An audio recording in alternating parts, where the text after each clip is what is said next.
السلام علیکم every one. آج ہم نے آپ کو ایم کلیو کے بارے میں مکمل ڈیٹیل بتانی ہے، کیا اس کے بینیفٹ ہیں، کیا اس کے سائڈ افیکٹ ہیں، لاسٹ پہ اس کی ڈیٹیل بتائیں گے اور کون سا فارمولہ اس کے اندر تیار کیا گیا ہے اور کون سی کمپنی کا اور کس چیز کے لیے استعمال کیا جاتا ہے۔ سب سے پہلے میرے نئے سمین سے گزارش ہے کہ میرے چینل کو سبسکرائب کر دیجیے اور پرانے سمین سے گزارش ہے میری ویڈیو کا انت تک ضرور دیکھا کریں تاکہ آپ اس کی مکمل ڈیٹیل معلوم ہو سکے۔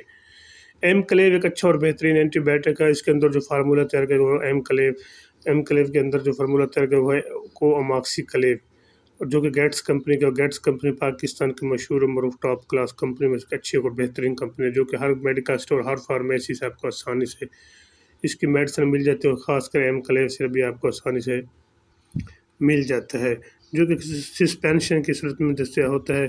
یہ 160 ml یعنی کہ 100 ml کا ایک سرپ ہوتا ہے پاؤڈر کی شکل میں۔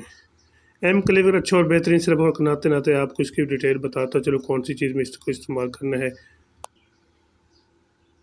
سب سے پہلے میں آپ کو بتاتا ہوں کس چیز کے لیے استعمال کرنا ہے، کیسے اس کو تیار کرنا ہے۔ ایم کلیو ایک اچھا اور بہترین سسپینشن ہونے کے ناطے اگر آپ کو منرل واٹر کی صورت ایک شکل دستیاب نہیں ہے تو آپ اپنے گھر میں اس کو پانی ابال کر آپ ٹھنڈا کر کے آپ اس کو تیار کر سکتے ہیں۔ اب بتاتا چلو کون سی بیماری میں آپ اس کو استعمال کر سکتے ہیں۔ آپ اس کو اگر آپ کو چیسٹ انفیکشن کا مسئلہ ہے، گلے کا مسئلہ ہے، پھر بھی آپ اس کو استعمال کر سکتے ہیں، خاص کر یوٹری انفیکشن، گردے کا مسئلہ ہے، اگر آپ کو ٹمپریچر، ٹائیفائڈ، ملیریا اور اس کے علاوہ گلے کا مسئلہ ہے تو پھر بھی آپ اس کو استعمال کر سکتے ہیں۔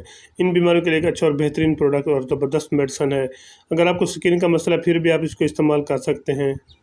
اکثر ایسا ہوتا ہے کہ چیسٹ انفیکشن کا مسئلہ آ رہا ہے تو پھر بھی آپ اس کو استعمال کریں۔ اس کے ساتھ ساتھ آپ اینٹی بائیوٹک ایک اچھا اور بہترین اینٹی بائیوٹک ہونے کے ناطے آپ اس کو کسی قسم کے انفیکشن کے لیے بھی استعمال کر سکتے ہیں۔ آج کل سکن انفیکشن کا زیادہ مسئلہ پھیلا ہوا ہے، آپ اس کو سکن کے لیے بھی استعمال کر سکتے ہیں۔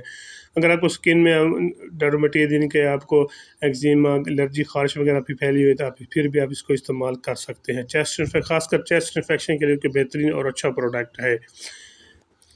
اگر اس کے استعمال کرنے سے آپ کو وامٹنگ وغیرہ ہے، چھاتی پہ درد اور کمزوری محسوس ہو رہی ہو تو پھر آپ اس کو ہرگز نہ کریں۔ اس کے علاوہ اگر اس کے استعمال سے آپ کو بھوک لگنا کم ہو جائے پھر بھی آپ اس کو استعمال نہ کریں۔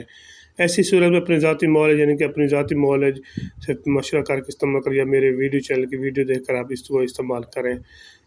اس کے علاوہ اگر ویسے بھی کوئی اگر میڈیسن آپ استعمال کر رہے ہیں، آپ کو ایسی صورت نظر آ رہی ہے تو آپ کو ایسی میڈیسن استعمال ہرگز نہ کریں، کیونکہ وہ آپ کو میڈیسن سائیڈ افیکٹ کر رہی ہے۔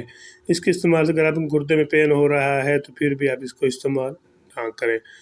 اس کے علاوہ اگر آپ اس کے متعلق آپ کو یہ کویسچن کرنا چاہتے ہیں تو مجھے سوال کریں اور مجھے میسیج کر دیں، اور آپ کو ڈیٹیل بتاتا چلو۔ اس کی ڈیٹیل آج کے اس کے مہنگائی کے دور میں یہ ڈیٹیل میں آپ کو 124 روپے کا ایک سیرپ ہے، جو کہ ایک اچھا اور بہترین کمپنیوں کے ناطے ایک سستا اور بہترین سیرپ ہے، کیونکہ اس سیرپ سے اگر آپ کو بخار اتر نہیں رہا تو آپ بچوں کو ایک بار ضرور استعمال کریں۔ اپنا اور اپنے دوستوں کا خیال رکھیں، اور میری ویڈیو اگر اچھی لگے تو میرے چینل کو سبسکرائب کر دیجیے۔ اللہ